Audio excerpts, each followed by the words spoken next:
The King of Something, a short play by Daniel Damiano. Cast of characters: King, played by John Blaylock. Townsman number 1, played by Christopher Romero Wilson.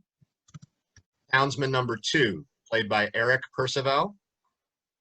Townswoman number 1, played by Brooke Turner. Townswoman number 2, played by Kate Greer. England, the 1600s or thereabouts, a town square. The king sits on a throne, adorned in crown, robe, with sword in hand, as townsman number 1 and 2 and townswoman number 1 and 2 observe. I am king, and not just for a mere day, for I am royalty incarnate, in the flesh that's on display. I am king, I say with most unbridled force, with head of crown, clad in robe, and authority, of course. I am king for England's living and its dead, for whom I've waged through endless battles and copious bloodshed, surviving all to rule and to most righteously lead, for the good people of old England, for which I forever bleed. Could that be His Majesty upon that chair? Bereft of guards, out in the open air? Why, his adornments are enough to make it clear. Though his proclamations are most dubious, I fear. I'd wager he's not the king, but a man with a crown, one he could have purchased with sole intent to astound. He is king, thrice said, despite your fervent audacity.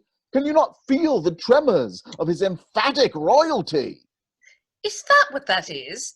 I thought it might be the wind passing briskly through his robe of deep crimson. Pardon me, sir, but are you in fact the king? Pray, woman, are you mad? You dare ask such a thing? Well, how should one know if one doesn't inquire? Why, is it a swift mortality, something you desire?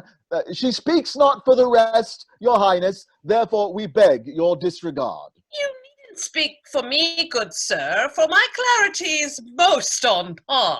One has every right to doubt when such an assertion is made. For if it takes more than I am king to easily persuade. Now, dear good people, I'm not one for a violent stand, for this good king has chosen to rule with a softer hand. Therefore, if the merit of my claim has yet to have taken flight, I will grant each of you one query in proof that I am right. Very well, good sir. In case you are in fact the king, might I commend your open mind to allow such questioning? I don't question him at all. Why, he's the king, as clear as day. Bless you, my dear man. You'll be my heir apparent, I say. Oh, bless you, your highness. I accept what you'll bestow. And yet, there's still much information for us to know. My question to you, if you are indeed a king, as you allege, how did you become king, and to what allegiance do you pledge? God is my allegiance, and I am king as kings are such, through tireless toil and battling much. In what battles did you engage in? What injuries did you acquire? The battle of battles, the war of wars, and several wounds from sword and fire. On what areas are the scars that you speak so proudly of? Why, here and there and everywhere, all over and above. Well, sir, that's most enlightening, but kindly, if you would, elaborate to some degree so that it's clearly understood. The king rises. An impaled pectoral, an impeded rump, a gouged left eye, and a right wooden stump, a deviated septum, a garroted spleen, a split to the chin, and a case of gangrene, a throat well sliced, a scalp well shaved, a severed left sternum, and a knee ill-behaved, an elasticized hip, a wonky right eye, a dose of the plague, and a twist of a sty. Most impressive, your highness. There, There, now you see, this man has fought for England and led us valiantly. Yet heretofore he's been unseen, unrecognizable to all, which is why he can be anyone, creating tales miles tall. I've never heard of the Battle of Battles, nor the War of Wars. Why, what if the only battle he's fought is hoisting up his drawers? What more do you ask of him? For the man has given blood and bone. Which has more than earned my ascension to this considerable throne. He sacrificed his very life, endured myriad attacks. Why, for the good of great England, I've collapsed my very back. The king clutches his chest. Your Highness. God has clenched my heart with might. My breath is fleeting in unyielding plight. Angels, escort me to the blinding light. The king collapses off of his throne and onto the platform with a resounding thud. Man number 1 urgently feels his pulse. Alas, His Majesty has lost this fight. His flesh remains aground, while his noble spirit has fled. A dark day for England indeed. For the good king is now Dead. Dead. Oh, now it's credence you give him in time for our Majesty's demise, whereas in life you filled his air with cynicism, unwise. I'm afraid a face unbeknownst to a veritable son suddenly becomes king in death's wisdom. And now that he's passed, it somehow seemed that it were true. He was indeed our loyal king, despite our skeptical view. As man number 2 proceeds to undress the dead king. Oh, how noble of you to possess such hindsight, whereas I always believed him utterly and outright. I saw in him bravery, a ruler's passion in his heart, and remained undaunted, due in no small part to my belief that a man is what he claims to be it a king, a czar, or such sovereignty. Therefore, my reward for such loyalty is my ascension to his throne.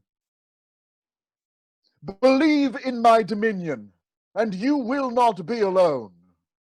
Man number 2 stands in full king regalia, now as king number 2. As the dead, nearly naked king number 1 rolls off platform and thuds onto the street. I suppose we've little choice if we believed the dead one now as king.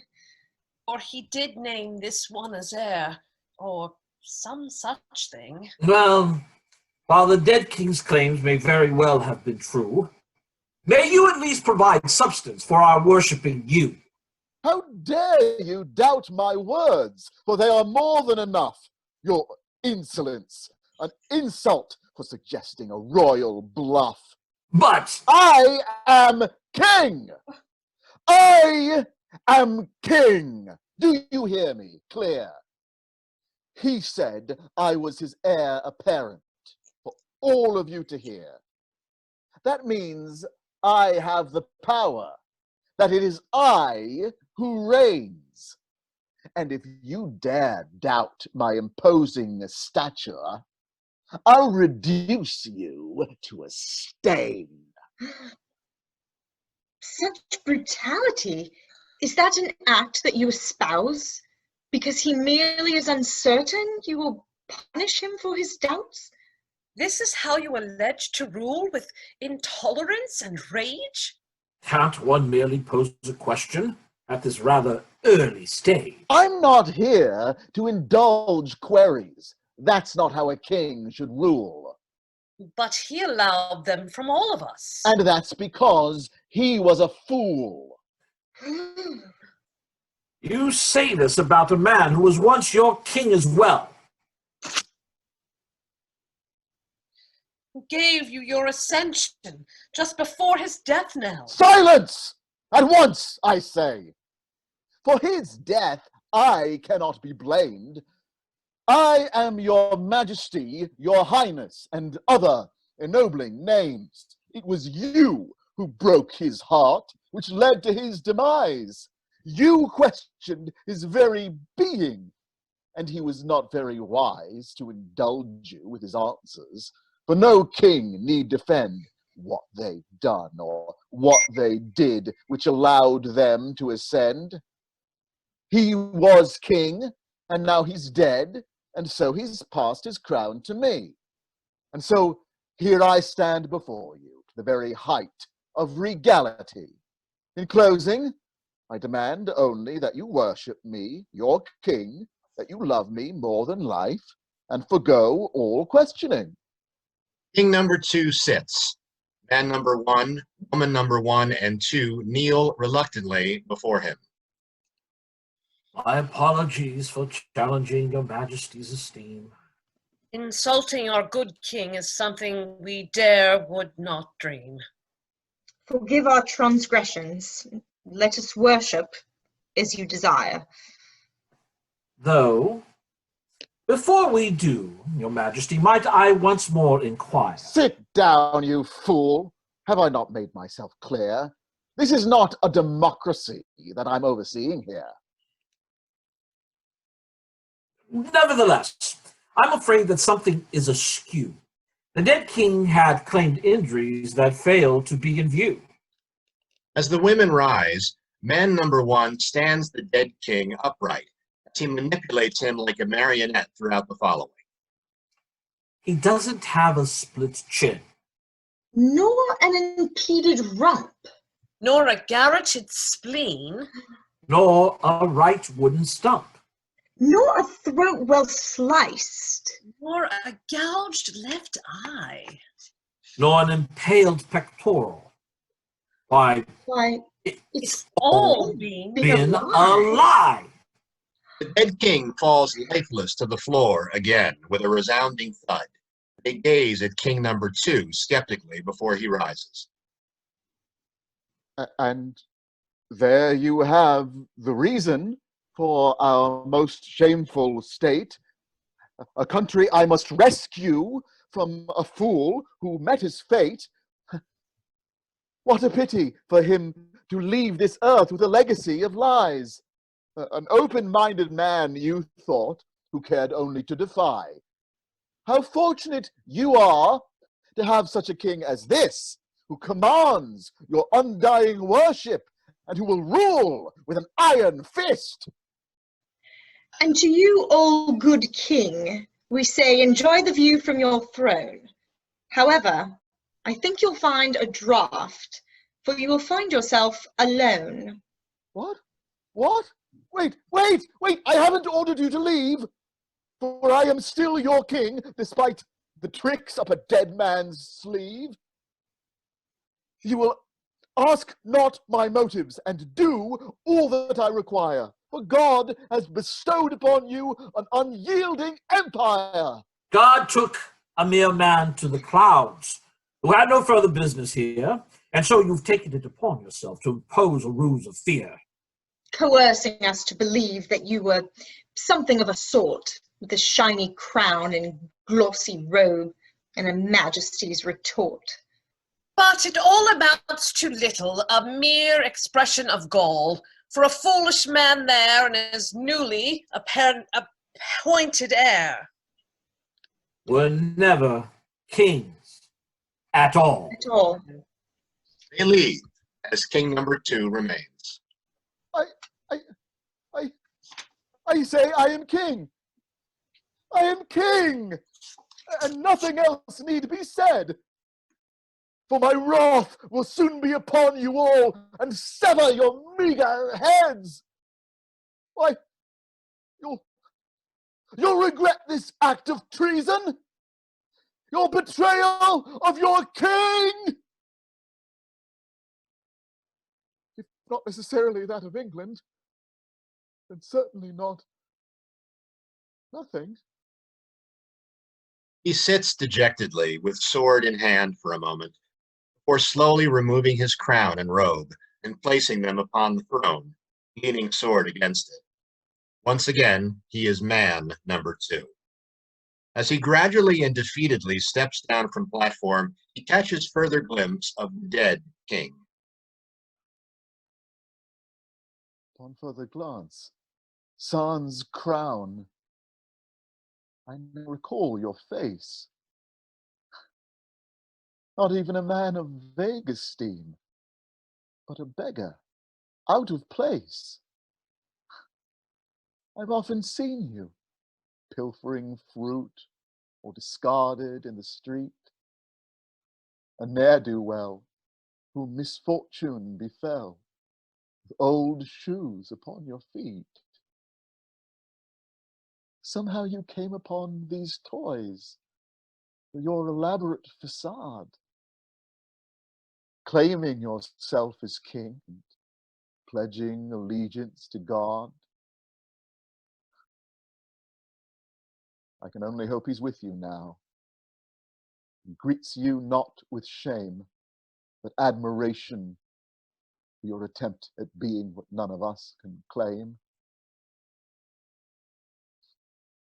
At least your grand delusions rendered you a king of good intent, whereas my violent scheme for my fatuous regime is merely fire spent. Therefore, for what little it's worth, I bestow upon you these things that may not render you king of England, but perhaps king of something. Man number 2 places the robe upon the dead man, then gently the crown, then places the sword in his lifeless grip. He then kneels, gives the sign of the cross, as the others come back on, having overheard this. They do the same, then remain on one knee, still. Lights fade, end of play.